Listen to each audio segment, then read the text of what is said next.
He had always believed that justice was something real, something people could rely on. Every morning he left his small apartment, briefcase in hand, walking through the crowded streets to the office where he worked tirelessly to make sure criminals were held accountable. People admired him quietly. He was fair, smart, and never allowed personal feelings to cloud his judgment. Those who knew him well would describe him as calm, focused, and always ready to fight for what was right. Life had not been easy. Growing up, he had faced his share of challenges. People had often judged him by the color of his skin rather than the content of his character. He learned early on that the world could be unfair, but instead of letting it break him, it made him stronger. That strength was what eventually led him to a role many envied, a position where he could actually make a difference, where he could stand up against corruption and help the innocent. It was a quiet evening, and he was finishing up some last-minute paperwork at the office. The building was nearly empty, the hum of computers and the occasional ringing phone the only sounds. He was tired, but satisfied. He had spent the day preparing a case that could expose serious wrongdoing in a local government office. He knew the stakes were high, but he had always been ready for challenges. He gathered his belongings, switched off the lights, and stepped outside. The air was cool, and the streets were beginning to empty as people headed home. Then, without warning, everything changed. A group of police officers appeared, their expressions serious, their presence heavy. He froze for a moment, thinking there must be some mistake. One of the officers stepped forward, showing him a piece of paper and speaking in a tone that left no room for argument. Before he could even process what was happening, he was being handcuffed. Confusion, fear, and disbelief ran through his mind. This couldn't be happening. He had done nothing wrong, nothing at all. As he was led to the police car, people passing by stopped to look.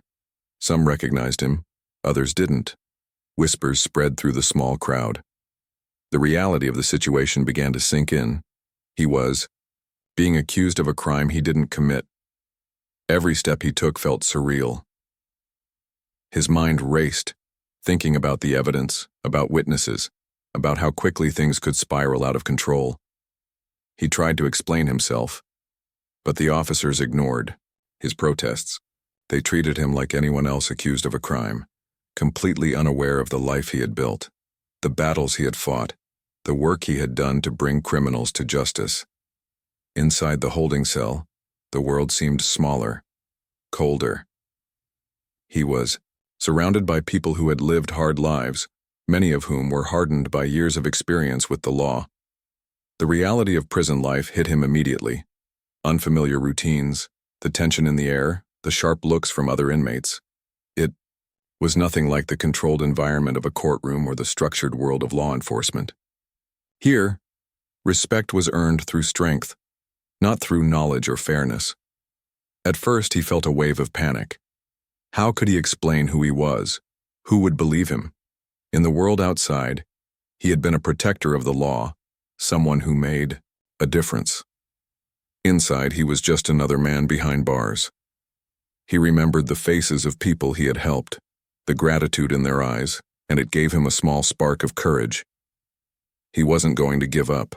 Not now, not ever. Over the next few hours, he observed the prison closely. He noticed the routines of the guards, the way the other inmates interacted, the silent rules that governed every corner of the place. He stayed calm, making mental notes, trying to understand how things worked here. Even in the face of fear and uncertainty, his mind worked the way it always had, analyzing, planning, and looking for solutions. Despite his calm, he could feel the eyes of the guards on him. They saw a man who seemed out of place, who didn't fit the usual patterns they were used to. Some were suspicious, some indifferent, and some seemed downright hostile. But he kept his head low, answering questions politely, showing respect, without giving them any reason to doubt him too strongly. Inside, however, he was already thinking about how he could prove his innocence, how he could fight back against the injustice being done to him. Time passed slowly. Every tick of the clock seemed to stretch into an eternity. He thought about his family and friends, the colleagues who trusted him and the life he had built. None of them could understand what was happening yet. They didn't know that a man who had spent years fighting for justice was now caught in a nightmare of false accusations. But he held on to hope, the kind of hope that comes from knowing who you are and what you stand for. In that small, stark cell surrounded by uncertainty and fear, he realized something important. Even here, even now, he still had power, the power of his mind, the power of his integrity, the power of truth. They could lock him up, they could try to humiliate him, but they could not take away who he really was. That thought gave him a quiet strength. It reminded him that this was not the end of his story. It was only the beginning of a fight he was determined to win. And as the night deepened, he sat on the hard bench, listening to the distant echoes of footsteps and the low murmur of the guards. He made a silent promise to himself. He would not just survive this ordeal, he would turn it around. One way or another, he would reveal the truth. The people who thought they could crush him with lies had no idea that they were dealing with someone who understood the law better than anyone else. And that knowledge would be his weapon, his shield, and ultimately, his path to freedom. The next morning, the reality of the situation hit even harder. The harsh fluorescent lights of the holding area made everything feel cold and unwelcoming.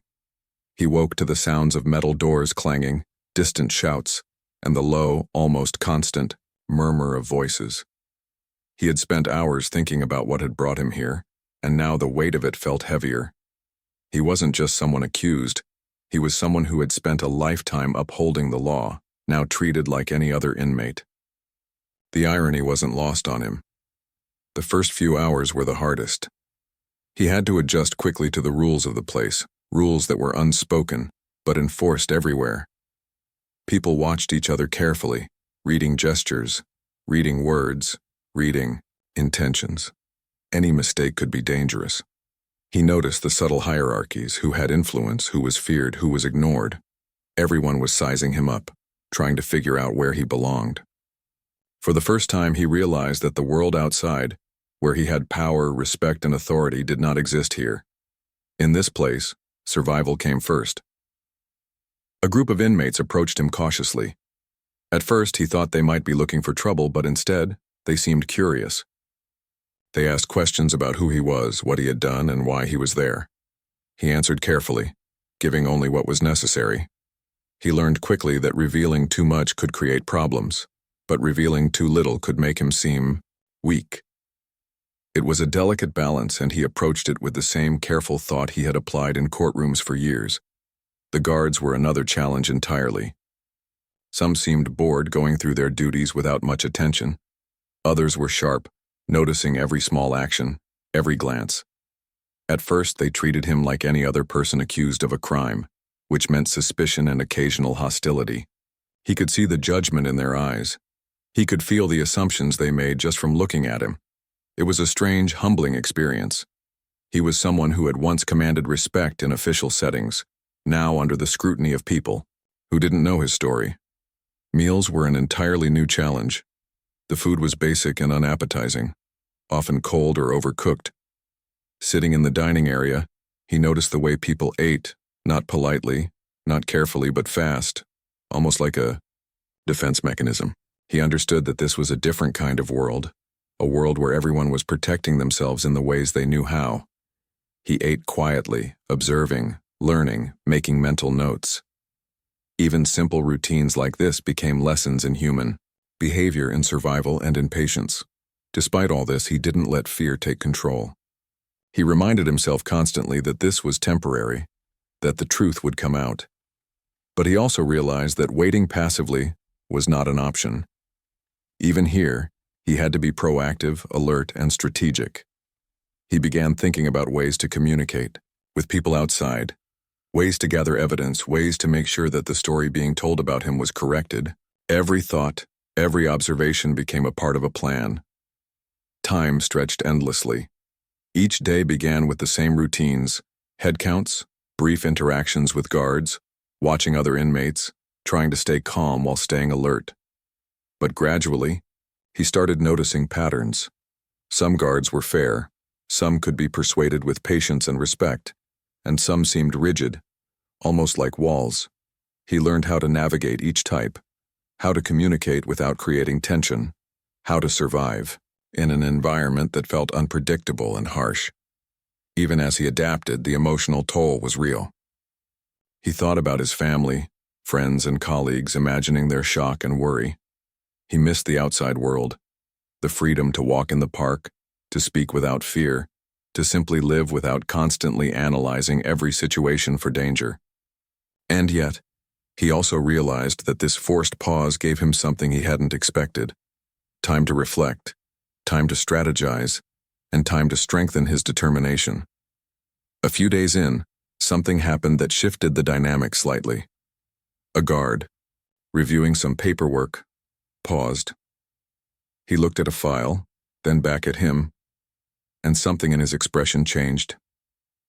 He asked a few questions, and for the first time, someone inside the system outside the prison walls seemed to recognize who he really was. It was a small moment, almost insignificant in the chaos of the prison, but it sparked hope.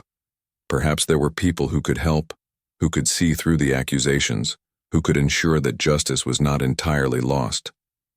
Interactions with other inmates also began to change. Some began to show a quiet respect, sensing something different about him, perhaps his calm confidence, perhaps the way he carried himself. He wasn't loud or aggressive. He didn't try to assert dominance, but there was an unmistakable air of someone who understood law, order, and human behavior. People started approaching him for advice, small questions at first, and gradually, he became someone whose opinion mattered, even in this harsh environment. And yet, he never let himself forget why he was here. The injustice that brought him into this place remained real, pressing, and urgent. Every day he reminded himself that he had a mission beyond merely surviving. He had to uncover the truth, prove his innocence, and expose the corruption that had set this trap. That mission kept him focused, grounded, and determined. It was not enough to wait for freedom. He had to work toward it even from inside these walls. By the end of the first week, he had begun to carve out a small space of control within the chaos. He knew how to avoid conflict, how to read people, and how to make the guards see him as competent but not threatening. More importantly, he had maintained his dignity. That dignity, small as it may have seemed, became his armor against the fear and uncertainty that surrounded him. He could feel the respect of a few inmates and some guards, and that gave him a quiet strength, a subtle power that others underestimated. As nights fell, he often lay awake on the hard bench, thinking about the day, the people he had observed, and the steps he needed to take. The sounds of the prison, the clanging of doors, the distant murmurs, the occasional shout, became part of his nightly reflection. He reviewed the events repeatedly, considering what had worked, what could be improved, and how he could continue to turn this situation to his advantage. Every moment of observation was preparation for what he knew would come next, the fight to reclaim his life and expose the truth. He began to understand that this experience, as terrifying and unjust as it was also a test of character. It tested patience, resilience, and the ability to stay calm under pressure. He realized that the skills he had developed over years as a prosecutor, observation, analysis, strategic thinking, were exactly what he needed now. Survival here required more than physical strength. It required mental toughness, insight, and the courage to remain true to oneself. By the end of the second week, he had settled into a rhythm. While each day brought new challenges, he faced them with steady determination. He was learning, adapting, and even quietly influencing the environment around him. He had turned what could have been a moment of despair into an opportunity to prepare for the larger battle. The battle to clear his name and hold the real criminals accountable. Even in confinement, he refused to let fear dominate. Every interaction, every observation, and every careful decision reminded him that the truth was on his side. The prison walls could hold his body, but they could not touch his mind, his knowledge, or his determination. In the quiet moments, he promised himself that when this was over, the story would be told. The injustice would be exposed, and those who had tried to bring him down would be held accountable. And so he continued, watching, learning, listening, and planning. Every day was a challenge, but it was also a step toward freedom and justice. The world outside might not yet understand the truth, but he knew it would, eventually. And until that day came, he would endure, adapt, and prepare, turning the very place meant to break him into the foundation for the fight ahead. Days had passed, and the routine of the prison had become slightly more familiar. He had learned how to navigate the guards, how to respond to the other inmates, and how to keep his mind sharp in the face of monotony and uncertainty. But nothing could prepare him for the moment when everything changed. Not in the world outside, not in the office, but right there, inside the walls he had been forced into. It started with a guard reviewing his paperwork. The man had been meticulous, double-checking the details as he walked past. He paused suddenly, squinting at the file in his hands, then looked back at him. There was a flicker in the guard's eyes, a hesitation that was impossible to miss.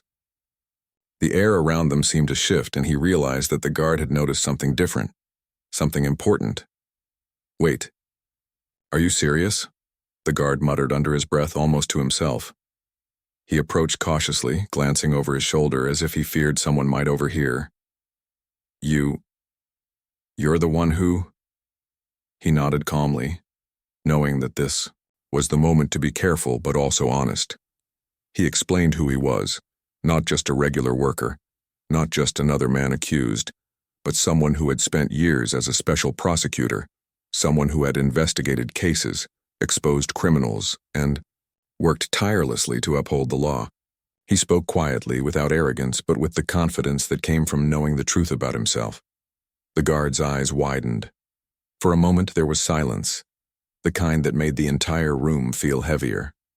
The other guards around noticed the pause and began paying attention. Word spread quickly. He was not just an inmate. He was someone important, someone who had been trusted with the law itself. The news traveled fast, and it carried a weight that changed the atmosphere in an instant. The reaction was mixed. Some guards were stunned, clearly feeling embarrassed for having misjudged him. They had treated him as just another prisoner, assuming he was like anyone else behind bars. Others seemed wary, unsure how to act around someone who now held a very different status. Even the inmates noticed the shift. People who had barely given him a second glance were now observing him with curiosity, some with respect, some with disbelief. He realized that this revelation gave him a unique kind of power, but it was not something to flaunt or misuse. Respect here had to be earned carefully through observation, understanding, and calm authority. He began to notice small changes almost immediately. The tone of guards' voices softened when they spoke to him. Doors that had been closed for strict reasons were opened more readily. Even the other inmates approached him differently, cautiously, but with a newfound willingness to listen. It was an unusual kind of recognition, one that brought relief but also a new set of responsibilities. He understood that he could not simply sit back and enjoy the change in behavior. People were now looking to him, even subtly, for guidance, for advice, and for the assurance that their instincts about him were correct. In this environment, every word, every action, carried weight. One wrong move could undo the fragile respect he had earned. He began engaging more actively with those around him, offering insights quietly and carefully.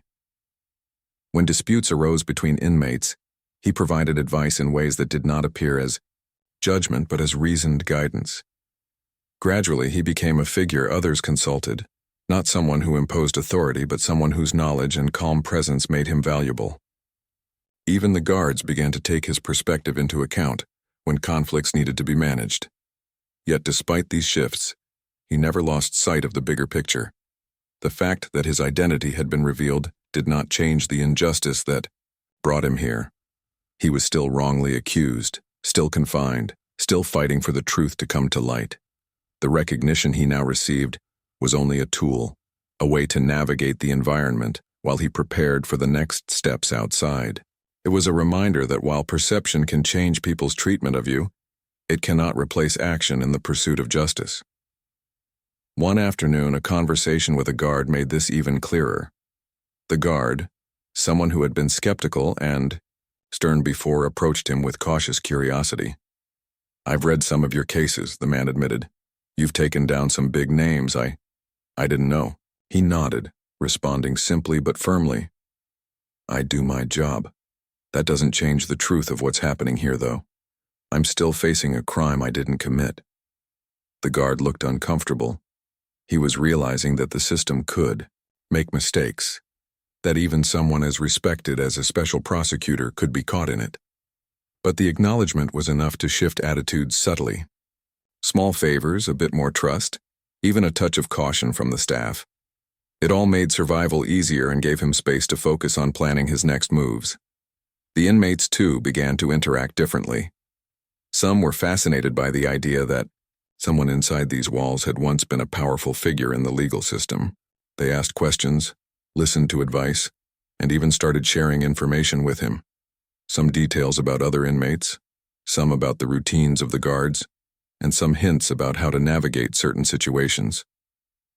While he remained cautious, about everything he heard, these insights were invaluable. In the evenings, when the noise of the prison settled into a dull hum, he reflected on the transformation. The shift in perception had given him a rare chance to observe human behavior from a different angle. He could see how respect and authority were perceived, how quickly assumptions could be challenged, and how people responded to truth when it finally came to light. It was a reminder that even in the harshest conditions, knowledge and integrity could carry power. At the same time, he felt the weight of responsibility. People were now watching him, not just as a fellow inmate, but as someone with influence, someone who could affect the environment around him. That influence had to be used wisely. It was not enough to survive. He had to remain careful, thoughtful, and strategic. One misstep could undo the subtle progress he had made. Every interaction, every word, every gesture had to be deliberate. There were moments of quiet reflection where he thought about the irony of it all. Here he was, a man who had spent years holding others accountable, now being held captive by false accusations. And yet the very skills that had made him successful outside, calm thinking, observation, strategic planning, were helping him adapt, survive, and even gain respect inside. He realized that this experience, while harsh, was sharpening his abilities in ways he had never imagined. Small victories became important. A guard offering a small courtesy, an inmate listening to his advice, a routine going smoothly without conflict. Each of these moments was a reminder that he was slowly reclaiming control over his environment. The recognition of who he truly was not a solution to the injustice, but it was a powerful tool, one that allowed him to operate with more clarity, more focus, and more authority than before. Night after night, he reviewed his observations, piecing together patterns, considering the best ways to communicate with allies outside, and thinking about how to ensure the truth would eventually emerge. He knew that the revelation of his identity had given him an advantage, but it was up to him to use it wisely. He could not rely on luck, only on careful, deliberate action, and so he continued, navigating the prison with calm precision, earning subtle respect, observing every detail, and preparing for the day when justice would finally reach him. He knew that his story was far from over. The revelation of who he really was had shifted the dynamic, changed perceptions, and created opportunities. But the fight was just beginning. He had gained recognition, yes, but the real challenge, proving his innocence and exposing the corruption behind his arrest, was still ahead. Even in the small, confined space of a prison cell, he felt a sense of purpose stronger than ever. The fear, the uncertainty, the harshness of his surroundings, all of it was real, but it no longer had the power to overwhelm him. The world had misjudged him, but now, in a small but meaningful way, he had begun to reclaim his place. And with that, the quiet determination in him grew stronger, fueling the resolve that would carry him through the days, weeks, and challenges yet to come. He understood now more than ever that the truth could not be hidden forever. Lies might last for a moment, accusations might create chaos, and systems might fail, but honesty, knowledge, and perseverance had a power all their own. And he was ready to use every bit of that power when the time came. Until then, he would continue to watch, learn, plan, and endure, turning every subtle advantage into a step closer to justice. Even though the revelation of who he was had shifted the way people treated him inside, he never forgot why he was there. He had been accused of something he did not do, and every day spent behind bars was a day stolen from his life, from his work, and from justice. He knew he could not just sit and wait for someone to figure out the truth. He had to be proactive, careful, and clever. The first step was to observe everything. He had learned over the past few weeks that every guard, every inmate, and every routine carried patterns. These patterns could become tools if used wisely. He noticed the timing of visits, when files moved between offices, which guards were more reliable, and which were lax in their duties. Even small details like which areas were less monitored or when communication lines were less supervised could become advantages. He also started thinking about allies outside the prison, colleagues, friends, and even former acquaintances in law enforcement could help him, but only if he communicated carefully. He had to find discreet ways to pass messages without alerting those who had set him up. Every conversation he had with guards or visitors became an opportunity to gauge trust, to test who might help without compromising his safety. Patience was key, and he reminded himself constantly that rushing could destroy everything he had carefully observed. Inside, he continued to earn subtle respect from inmates. Some of them, curious about his work, started to share small pieces of information. Names, routines, hints about unusual behavior in the facility. They didn't know he could use this information strategically. He listened carefully, remembering everything. Each detail, no matter how minor it seemed, was stored in his mind. He understood that truth and observation could be powerful tools, even in the harshest circumstances. Meanwhile, his mind often drifted back to the injustice that brought him here. He replayed the events leading to his arrest, the accusations, the witnesses, the evidence that had been manipulated. He thought about the people responsible, the ones who had tried to silence him by framing him for a crime he never committed. The anger was there, but it was controlled. He knew that raw emotion could cloud judgment. He needed focus, strategy, and patience. Then, one day, a break came unexpectedly. A guard, someone who had been observing him with curiosity and growing respect, approached him quietly during a routine check. "I've noticed some irregularities," the guard said, glancing around to ensure no one else was listening. "Some of the files that got you here, they don't add up. There's something wrong." His heart skipped a beat, but he stayed calm. This was the opening he had been waiting for. Carefully, he explained what he suspected, that someone with power had manipulated evidence, used false testimony, and exploited loopholes to frame him. He didn't accuse recklessly, but he shared enough to make the guard understand that the situation was serious. From that moment, a subtle alliance began to form. The guard was discreet but willing to help, sharing information that could confirm discrepancies in the official records. It was a dangerous move for both of them, but he had learned that courage and careful planning often opened doors when circumstances seemed impossible.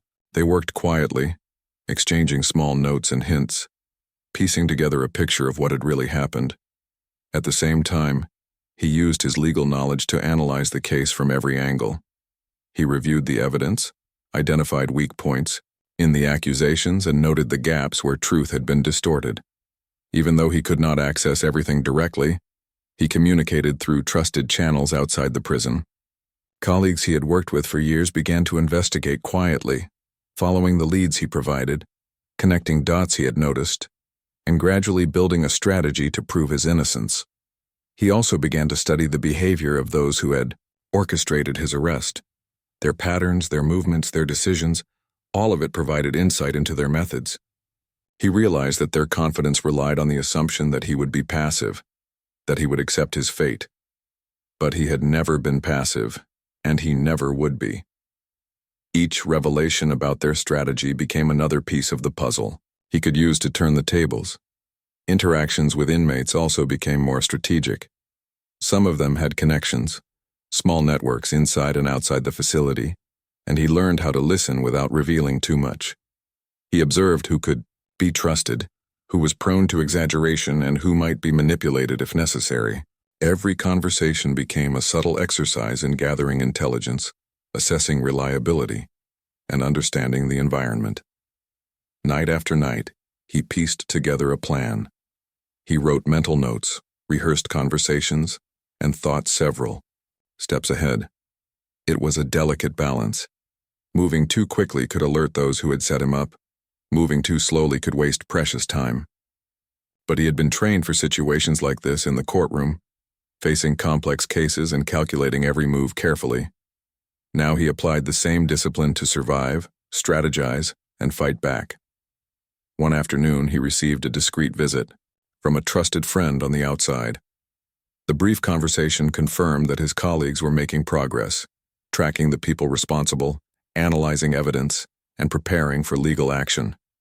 It was a moment of hope, a reminder that he was not alone and that the truth had allies. He felt a renewed energy, a sense that the long days of observation and careful planning were beginning to bear fruit. The challenge, however, was far from over. He still had to navigate daily life in the prison, where even small mistakes could have consequences. He continued to follow routines closely, maintain calm in tense situations, and observe the subtle shifts in behavior around him. Every day was a balancing act, being alert without being obvious, gathering information without drawing attention, and planning for the eventual confrontation with the system that had wronged him. At times, frustration crept in. Being trapped while knowing he was innocent was unbearable. He thought about his life before the arrest, the cases he had worked on, the people who relied on him, and the injustice of being silenced in this way. But he turned that frustration into determination. He reminded himself that anger alone could not solve anything, but careful action, persistence, and knowledge could. Gradually, he began seeing patterns in the corruption that had led to his arrest. Certain officials had coordinated behind the scenes, using loopholes and false testimony to their advantage. Each piece of information he gathered, whether from a guard, an inmate, or his outside contacts, added clarity to the picture. It became evident that the people who had tried to ruin him had underestimated his intelligence, his patience, and his ability to turn even the most difficult situations into opportunities. He started thinking beyond his immediate survival. He imagined how justice could be restored, how the truth could be revealed, and how the system could be corrected so that no one else would face the same fate. It became a mission not just for himself, but for others who had been victimized by manipulation and corruption. His focus extended beyond personal vindication to a larger goal, ensuring that accountability reached those responsible for the false accusations. Even inside the confines of the prison, he felt a sense of progress. Small victories, a helpful guard, a piece of evidence uncovered, a successful communication with the outside, built momentum. Each success reinforced his belief that he could not only survive this ordeal, but emerge stronger, vindicated, and ready to confront those who had wronged him. The combination of knowledge, strategy, and patience became his strongest allies. And so each day became a deliberate exercise in preparation. He studied, observed, and planned, using every resource available. He knew that the final battle for justice would require precision, courage, and timing. The revelations, alliances, and information he gathered during these days inside would form the foundation of that fight.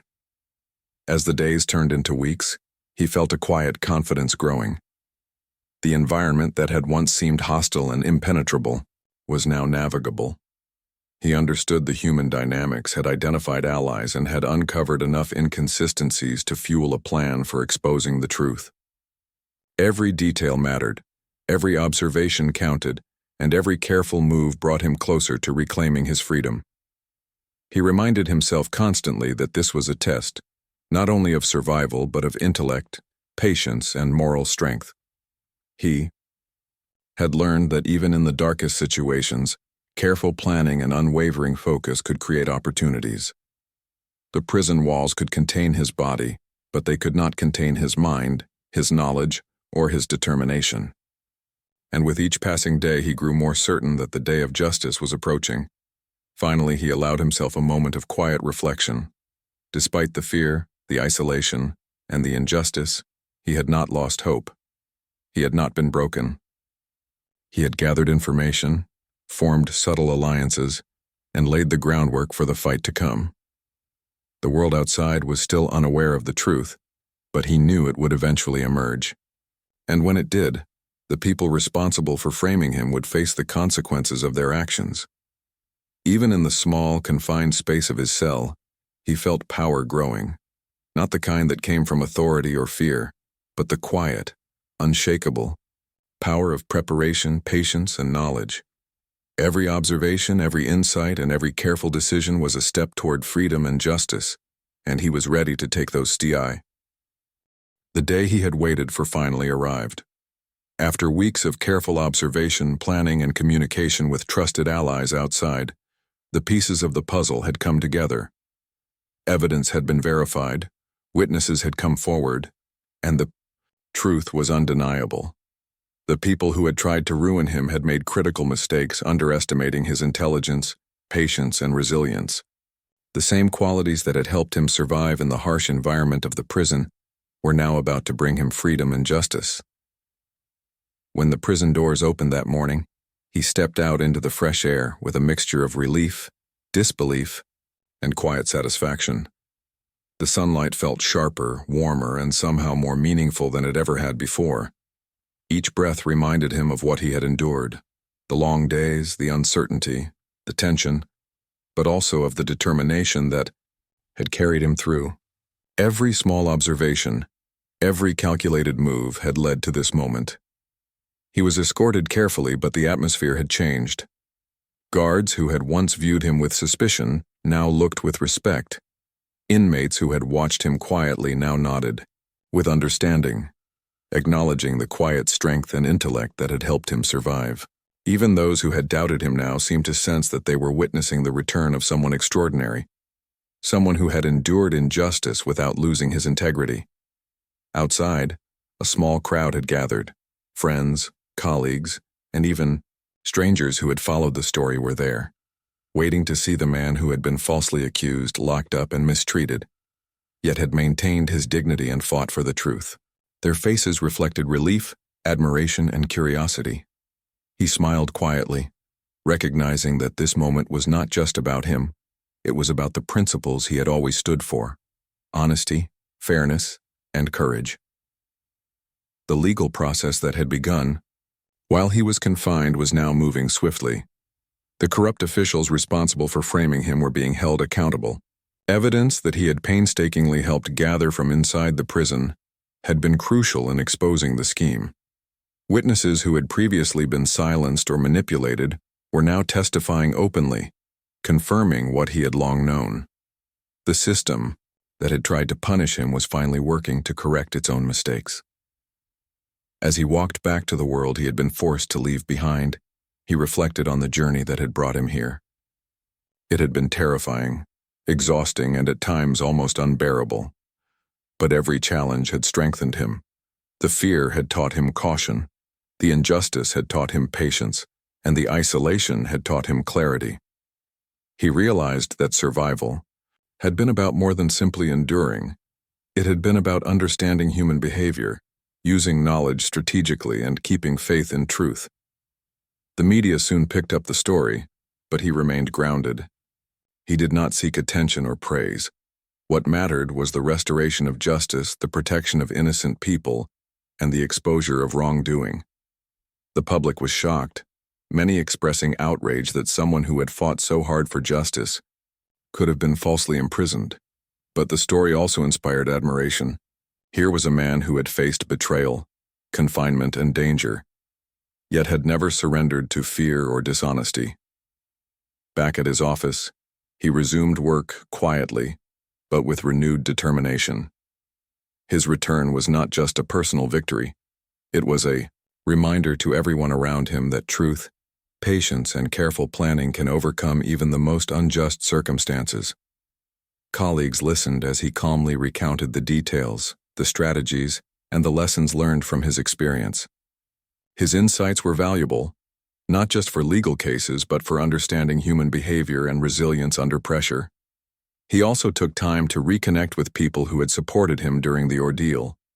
Family, friends, and allies had waited, with hope and faith, and their encouragement had sustained him in ways he would never forget. He realized that no victory is truly complete without acknowledging the people who help carry you through the darkest moments. Their presence, even from a distance, had been a source of quiet strength, reminding him that even in isolation, human connection matters deeply. The story of his vindication spread, reaching people who had been unaware of the injustice he faced. Many were moved by the combination of resilience, intelligence, and patience that had led to his freedom. They saw a man who had endured humiliation, fear, and doubt, yet had maintained his dignity, followed the law, and prepared meticulously for the moment when justice would finally prevail. It became more than a personal victory. It became a lesson in courage and integrity. Despite the attention, he remained focused on the larger mission. The corrupt officials who had orchestrated his framing were facing legal consequences, and he worked closely with authorities to ensure that every detail was thoroughly investigated. The goal was not revenge, it was accountability. He wanted to make sure that no one else would fall victim to the same kind of manipulation and deceit. Every action was measured, deliberate, and rooted in the principles he had always upheld. He also reflected on the people inside the prison who had influenced the outcome. The quiet allies who had shared information, the observant guards who had recognized his identity, and even the inmates who had provided insights, had all played a part in turning the situation around. He realized that even in the harshest environments, there are opportunities to find support, and that careful observation and respect for others can open doors to unexpected assistance. The experience had changed him in subtle but profound ways. He had always been confident in his abilities, but the time in confinement had tested not just skill, but character. It had demanded patience, empathy, strategic thinking, and resilience beyond what he had experienced in the courtroom. He understood now more clearly the value of quiet perseverance, the power of careful planning, and the importance of maintaining integrity even when the world seems against you. Returning to his normal life was not just about reclaiming a job or a reputation. It was about moving forward with renewed purpose.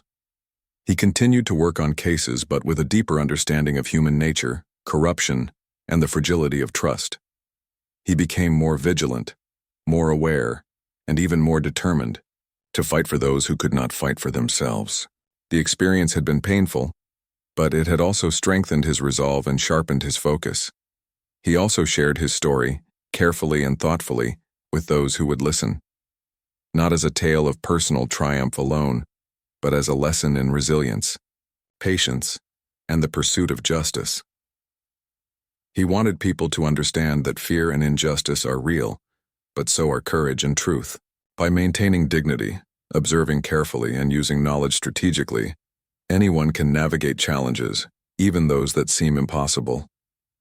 As time passed, life gradually returned to a sense of normalcy, yet the lessons of confinement remained, with him, woven into his approach to work, relationships, and life itself.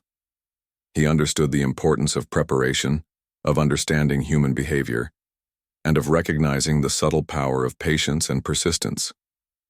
He had survived the unthinkable, but he had also grown stronger, wiser, and more capable than he had ever been before. The people responsible for framing him faced legal consequences, and the evidence he had helped gather ensured that justice was served. Public attention celebrated not only his release but the broader lesson that the truth, even when delayed, cannot be hidden forever. His story became an example for others, a reminder that resilience, intelligence, and careful planning can overcome even the most challenging obstacles. Even as he returned to his professional life, he remained humble. He knew that freedom, justice, and truth are not guaranteed. They are fought for every day. The experience had taught him that every challenge, no matter how overwhelming, can be met with determination, strategy, and integrity. He had faced false accusations, confinement, and uncertainty, but he had never given up, and in the end, truth had prevailed. Looking back, He understood that the ordeal had revealed the depths of human strength, the importance of allies, and the power of careful thought and moral courage. The journey had been long, frightening, and exhausting, but it had also been a testament to the power of resilience. He had not only survived, he had transformed a situation meant to destroy him into an opportunity to uphold justice and demonstrate the value of unwavering integrity. And so he continued his life with a renewed sense of purpose. Every case he took on, every challenge he faced, carried the lessons of his experience. He had seen firsthand the dangers of corruption, the fragility of trust, and the importance of perseverance. But he had also seen the power of knowledge, the impact of careful observation, and the triumph of truth over deception. His journey from confinement to vindication was not just a personal victory. It was a story of hope, courage, and the enduring power of justice. Even in moments of quiet reflection, he remembered the lessons learned, the importance of patience, the strength found in integrity, and the potential to turn even the darkest situations into opportunities for growth and action. The prison that had once seemed like a place of despair had become a place of insight, strategy, and preparation for the fight that ultimately restored his freedom. And when he finally stood fully free, the weight of the experience behind him, he knew that he had not only reclaimed his life, he had also gained something far greater, the understanding that